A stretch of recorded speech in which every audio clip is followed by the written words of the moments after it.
Alright, Bug fans, you were waiting for this one. It's time to rate those sports. So, first off is cricket. Sorry, I left that one off the bug video. I guess I didn't rate all the bugs after all. The fact that a sport where you pass a ball around and flail on the ground for 90 minutes is the most popular sport in the world is pretty depressing. 7 out of 10. They still flail pretty good. American football. 8 out of 10. Next up is baseball. The length of baseball games and the average age of fans leads me to wonder how many people have died attending a baseball match. The only redeemable part of baseball is watching John Boyce talk about weird stats and stories. 5 out of 10. Moving on to rugby. This is the backwards and more aggressive version of American football. Soccer players will writhe around in pain for no reason. Rugby players lose chunks of their ears and will keep playing on the team. 8 out of 10. They turned the pickup game from Wii Sports Resort into a real thing? How cool! 9 out of 10. Hockey is a totally respectable sport where folks with mullets beat each other to a pulp. Only, instead of the usual location, behind a Walmart at dusk, it's in a cold arena with hundreds of paying fans. 7 out of 10. Tennis is just a couple of ball whackers whacking balls on a court. This is the sport for you, if you want to hear 8 hours of grunts and moans in a high-class context. 7 out of 10. Moving on to volleyball. This sport got its name from the act of volleying the ball, with volley being a technical term for whack. Just tall ball whackers, really. 6 out of 10. Couple of mini ball whackers whacking mini balls on a mini court. This is just tennis for babies. Who's small enough to play this? Ants? 5 out of 10. Next, we have badminton. Another net sport, only this time a ball isn't being whacked, but instead, a cock is being shuttled. I can't get a read on where this fits in the net sport canon. It's somehow both more and less intense than tennis. 7 out of 10. The Wario to football's Mario. Handball is an example of how breaking the rules makes for a much more interesting game.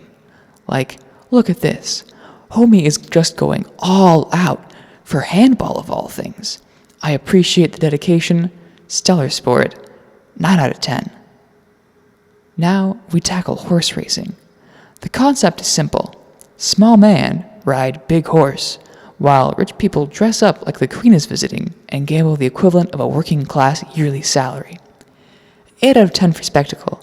3 out of 10 for wealth and equality. There's 2 levels of croquet. One is the kind you play with your family and friends on a summer afternoon, fitting alongside bocce ball and throwing your dad's lawn darts from the 60s at each other's heads, dodging at the last second.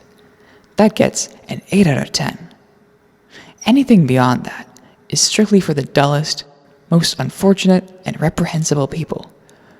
Who wakes up in the morning and decides that playing competitive croquet is a good use of their limited energy and lifespan? Absolute psychopaths. That's who. 1 out of 10. Similar to croquet is golf. Folks with silly clothes and sillier names whack a ball down a field. The staple of bar TVs when nothing else interesting is going on.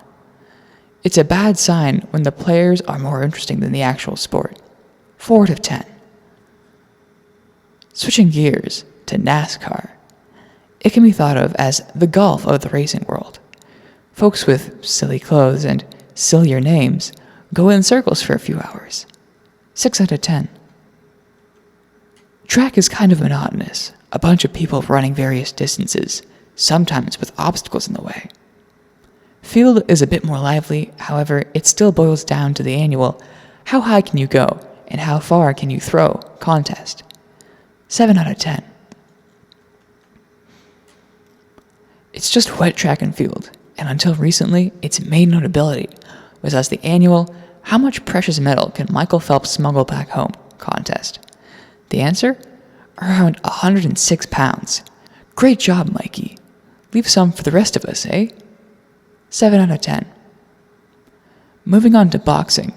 The current state of boxing includes a 3-hour live stream for a 1-minute fight involving one of the Paul brothers. I don't think I need to say more. 5 out of 10. The land of pedals and performance-enhancing drugs has given us one good thing: the Kraftwerk Tour de France album. 6 out of 10. Cup stacking? What? Is this even a sport? Why is this here? Look, I do this one, and I wouldn't say that it's... I mean, this was a public school staple, but... Amazing sport. 10 out of 10. Go watch this right now.